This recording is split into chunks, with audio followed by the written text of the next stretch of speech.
All right. You see, we have seen different corruption scandals and financial misuse. Okay? When Museveni came to power, he came up with a policy of economic liberalization, whereby he was forced by IMF to privatize previously state-owned enterprises. But were these companies really privatized? The answer is no. Never. These companies are not privatized. Okay? That's another trick which Museveni used. And because most Ugandans, they hate their country, they don't even look into how transparent different transactions are. Okay? But there's a lot of evidence to prove that really these companies were not fully privatized. There is a way Museveni's family kept shares in these companies. Okay? Proof. You see, we have been having a lot of problems in Umeme. Power has been up and down, scandals, financial scandals in Umeme.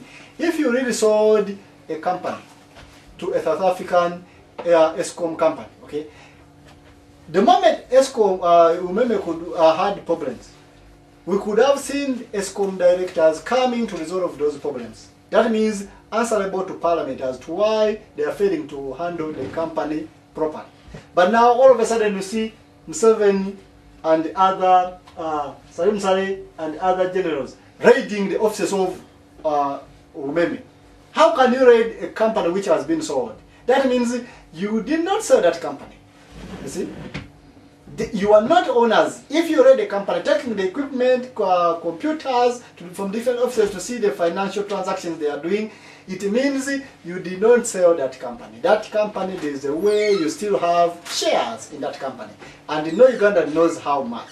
You see, that means there is a lot of financial robbery which is taking place in ESCOM and Umeme transactions.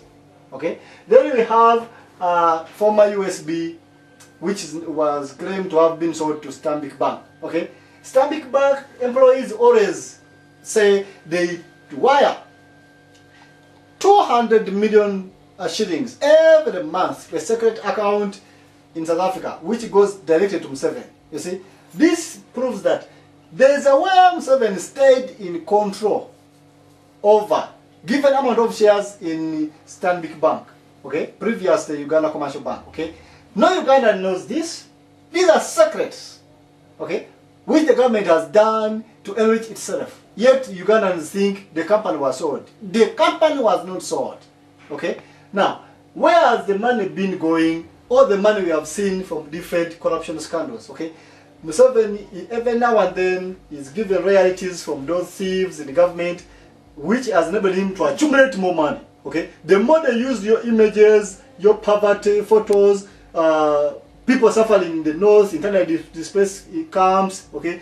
They generate that amount of borrowed money, they establish their own companies. Remember on Capital Gang, Easter, Museveni was asked, if you retire, where are you going to spend your retirement? He said, I'm going to invest in hotels business. Hotels, are you going to establish hotels or you have already established them? The answer is, he has already established those hotels. They are not going to establish new ones. They already exist. But because Ugandans don't know that these fake Indian investors who come to Uganda, they are coming to disguise the investments from Museveni. We know that. Okay? Indians come with nothing, no income. They are disguised as investors just to pretend that they are establishing new business. We know these are investments from Museveni. We know that. Okay? All the money which you misuse, wrong budgeting, okay, money we borrowed to help Ugandans, Ugandans have not benefited anything, you just invest in your own enterprises, okay? This is open body right robbery of an ordinary poor Ugandan, okay? We are not going to let such a regime which is robbing Ugandans, you see? We have suffered for 30 years. We are going to resolve all these conflicts, these scandals, you see?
you are removing these clothes, you didn't see the socks.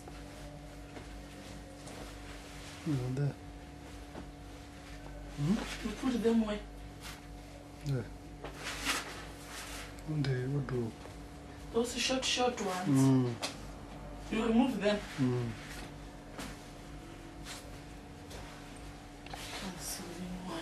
No, it's a full pack ones. Pack of 17. Which was Chiramba?